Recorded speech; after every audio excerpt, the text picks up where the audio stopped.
Hello class ninth. तो आज हम कुछ प्रश्न करेंगे जो कि मोलों पर आधारित हैं और जो एटम्स के मोल होते हैं उनके मोलों पर आधारित कुछ प्रश्न करने वाले हैं।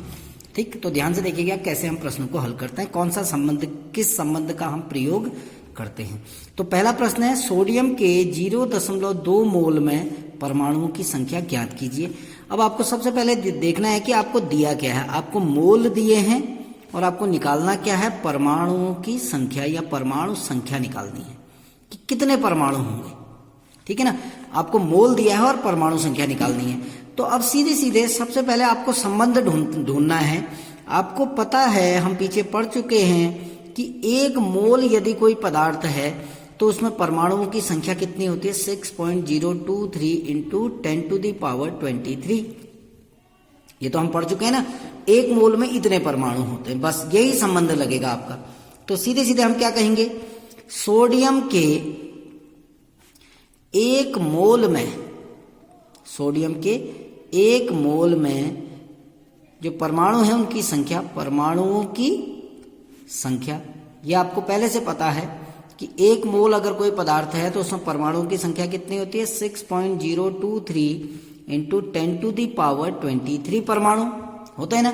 अब कितने मोल में निकालना है आपने, 0.2 मोल में। इसलिए सोडियम के 0.2 मोल में परमाणुओं की संख्या कैसे निकलेगा, 6.023 इंटू 10⁻23 डिवाइडेड बाय 1 इंटू 0.2। बस इसको आप 0.2 से गुणा कर दीजिए, आपकी वैल्यू निकल आएगी कि आप सोडियम के 0.2 मोल में परमाणुओं की संख्या क्या होगी। जब आप इसको कैलकुलेट करेंगे तो इसको कैलकुलेट करने के बाद आपकी जो संख्या आएगी वो आएगी 1.2044 इंटू 10⁻23। एक बार करके देख लेना, हो सकता है मेरा कैलकुलेशन कहीं पर थोड़ा मिस भी हो सकता है। इसका कैलकुलेशन अगर आप इसको देखेंगे, एक पॉइंट हम इसको और इधर बढ़ाएं, ठीक है ना, तो ये 22 हो जाएगा। ये वैल्यू आ जाएगी 12.044 इंटू 10⁻22। आप कोई भी वैल्यू लिख सकते हैं, ठीक है ना, कुछ नहीं करना है, आपने 0.2 को इससे गुणा कर देना है, जो वैल्यू आएगी वो लिख देना आप। ठीक, अब हम सेकंड क्वेश्चन की ओर जाते हैं। अब यहां कौन सा संबंध लगेगा, वो सबसे पहले आपको रिलेशन ढूंढना है। हीलियम के 9.033 गुणा 10⁻24 परमाणु में कितने मोल होंगे। यानी आपको परमाणुओं की संख्या दी है, परमाणुओं की संख्या आपको दी गई है और आपने क्या निकालना है, मोल। बस आपको ये रिलेशन पता होना चाहिए। तो ये पता होना चाहिए कि कितने परमाणु बराबर 6.023 इंटू 10⁻23 परमाणु बराबर एक मोल। ये तो हमें पहले से पता है। आपको परमाणु की संख्या दी है और मोल निकालना है, तो आपको पता है कि इतने परमाणु बराबर कितना मोल होता है, एक। बस आपका क्वेश्चन बन गया। अब हम क्या लिखेंगे, हीलियम के 6.023 गुणा 10⁻23 जो परमाणु बराबर कितने मोल, एक मोल। ये तो होगा ना। इसलिए अब आपको कितने परमाणु दिए हैं यहां लिखा है, इसलिए हीलियम के 9.033 इंटू 10⁻24 परमाणु बराबर क्या होगा, 1/6.023 इंटू 10⁻23 मल्टीप्लाइड बाय 9.033 गुणा 10⁻24। अब यहां पर थोड़ा शॉर्ट हो गया, मैं इधर फिर से लिख देता हूं इसको, 1/6.023 इंटू 10⁻23 मल्टीप्लाइड बाय 9.033 इंटू 10⁻24। जब आप इसको कैलकुलेट करेंगे, इसको जब आप गुणा भाग करेंगे तो ये वैल्यू आ जाएगी 15 मोल। ये वैल्यू कितनी आएगी, 15 मोल। तो मोलों की संख्या कितनी आ गई, 15 मोल। अब इसको आप काट लेना, ये 23 है। अब आपको ये काटने में कहीं कहीं पर प्रॉब्लम भी हो सकती है, तो ध्यान देना, ये 23 10 की घात 23 जब ऊपर जाता है जैसे नीचे कितना है 10 की घात 23 है ना, ये ऊपर जाएगा और ऊपर क्या है 10 की घात 24 है ना। 23 जब ऊपर जाएगा यहां से तो ये हो जाएगा 10 की घात ऋण 23।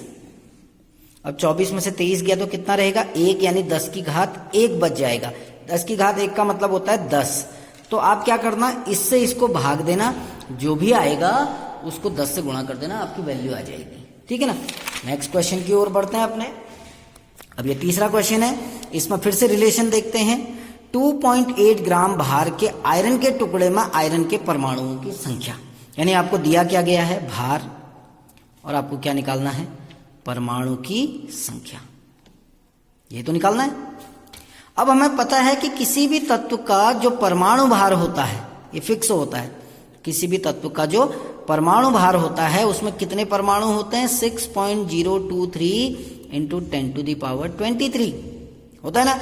अब आयरन का परमाणु भार जो लोहा है, लोहे का परमाणु भार 56 होता है, 56 होता है ना।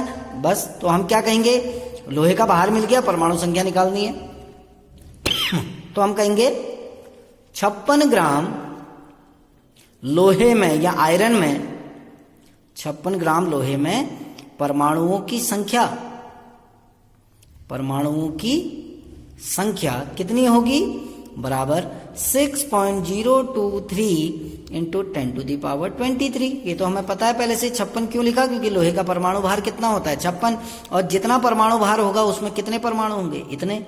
इसलिए अब कितने ग्राम दे रखा है 2.8 ग्राम, इसलिए 2.8 ग्राम लोहे में परमाणुओं की संख्या कैसे निकलेगा 6.023 गुणा 10 की घात 23 बट्टे 56 गुणा 2.8।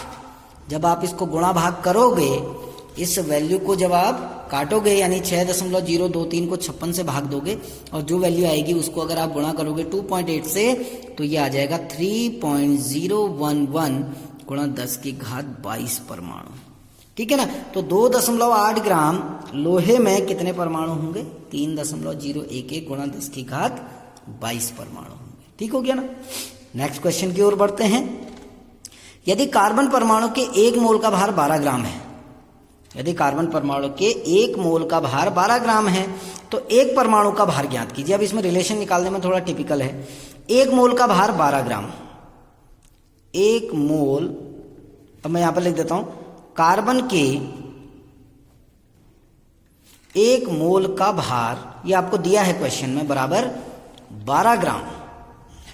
अब 1 मोल का भार दिया है और निकालना क्या है परमाणु भार, एक परमाणु का भार निकालना है ना। ये तो 1 मोल परमाणु का भार है, एक परमाणु का भार निकालना है। अब हमको पता है 1 मोल में कितने परमाणु होते हैं, इसको हम ऐसे भी तो लिख सकते हैं, कार्बन के 1 मोल की जगह पर हम लिख सकते हैं 6.023 इंटू 10⁻23 जो परमाणु हैं का भार। अब ये देखना कि इतने परमाणु कहो या 1 मोल कहो, बात तो एक ही है, क्योंकि 1 मोल में इतने परमाणु होते हैं, बराबर कितना हो गया 12 ग्राम। यानी 1 मोल का भार 12 ग्राम कहो या इतने परमाणु का भार 12 ग्राम कहो, बराबर है। ठीक, इसलिए कार्बन के 1 परमाणु का भार, 1 परमाणु का भार, अब 1 परमाणु का भार निकालना है तो क्या हो जाएगा 12 बट्टे इतना गुणा 1, तो ये हो जाएगा 12 बट्टे 6.023 गुणा 10 की घात 23 गुणा 1, यानी 12 को अगर आप इससे भाग दे दोगे तो आपकी वैल्यू निकल आएगी। अब मैंने कहा ना 10 की घात 23 नीचे धन में है ऊपर ऋण में हो जाएगा, तो ये वैल्यू आ जाएगी 1.99 गुणा 10 की घात ऋण 23 ग्राम। ठीक है ना, समझ में आ गया होगा, एक बार रिवाइज करना समझ में आ जाएगा। अब लास्ट क्वेश्चन है आपका, ये कह रहा है कि सोडियम के 100 ग्राम और आयरन के 100 ग्राम में किसमें ज्यादा परमाणु होंगे। आपके पास सोडियम के भी 100 ग्राम है और लोहे के भी 100 ग्राम है, तो किसमें ज्यादा परमाणु होंगे। तो सबसे पहले तो हम सोडियम के लिए आ जाते हैं। सोडियम के लिए सबसे पहले हम सोडियम के लिए आते हैं। अब सोडियम का 100 ग्राम है, हमें पता है सोडियम का जो परमाणु भार होता है वो 23 होता है, 23 ग्राम है ना। तो हम क्या कहेंगे 23 ग्राम सोडियम में परमाणुओं की संख्या, परमाणु की संख्या। हमें पता है किसी तत्व का जो परमाणु भार होता है, ये है ना, उसमें कितने परमाणु होते हैं, 6.023 गुणा 10 की घात 23, ये पहले से पता है। अब हमारे पास 23 ग्राम नहीं है, हमारे पास कितना है, 100 ग्राम। इसलिए 100 ग्राम सोडियम में परमाणुओं की संख्या, तो कितना हो जाएगा, 6.023 गुणा 10 की घात 23 बट्टे 23 गुणा 100। तो जब आप इसको कैलकुलेट करेंगे, इसको कैलकुलेट करके देखना, ये वैल्यू आ जाएगी 0.2618 गुणा 10 की घात 23, इतने परमाणु। यानी सोडियम के 100 ग्राम में इतने परमाणु निकलेंगे। ठीक, अब हम लोहे के लिए आ जाते हैं, आयरन के लिए। ठीक है ना, लोहे के लिए सेम वैसे ही करना है। आपको पता है लोहे का जो परमाणु भार होता है वो होता है 56 ग्राम। तो हम क्या कहेंगे, 56 ग्राम लोहे में परमाणुओं की संख्या। ये तो आपको पहले से पता है ना कि किसी तत्व का जो परमाणु भार होता है उसमें कितने परमाणु होते हैं, बराबर 6.023 गुणा 10 की घात 23, यही होता है ना। इसलिए 100 ग्राम लोहे में परमाणुओं की संख्या कितना हो जाएगा, 6.023 गुणा 10 की घात 23 बट्टे 56 गुणा 100।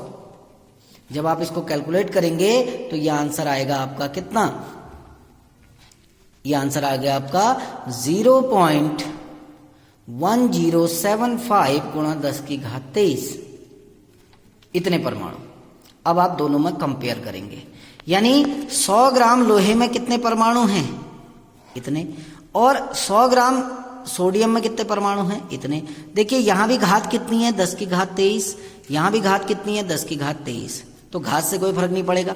ये संख्या है 0.26, ये संख्या है 0.10, तो कौन बड़ा है, ये वाला। तो आप क्या लिखोगे, इसलिए सोडियम के 100 ग्राम में परमाणुओं की संख्या अधिक होगी। तो ये कुछ प्रश्न मैंने आपको कराए हैं, कुछ प्रश्न मैं अभी एक फोटो के फॉर्म में आपको भेजूंगा, वो आपको हल करने हैं। जो अगर नहीं आते हैं उसमें से वो आप मुझसे पर्सनली पूछ सकते हैं। Thank you.